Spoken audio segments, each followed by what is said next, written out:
Local news now. One man has been arrested in connection to a recent homicide in Corpus Christi. Friday, authorities from DPS, Corpus Christi Police, McAllen Police, and the U.S. Marshals arrested 19-year-old Detavion Falkquay.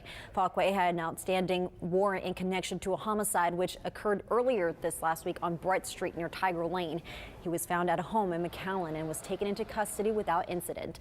He was waiting in the Hidalgo County Jail for processing and waiting extradition to Nueces County. His bond is set at $150,000. An investigation is still ongoing.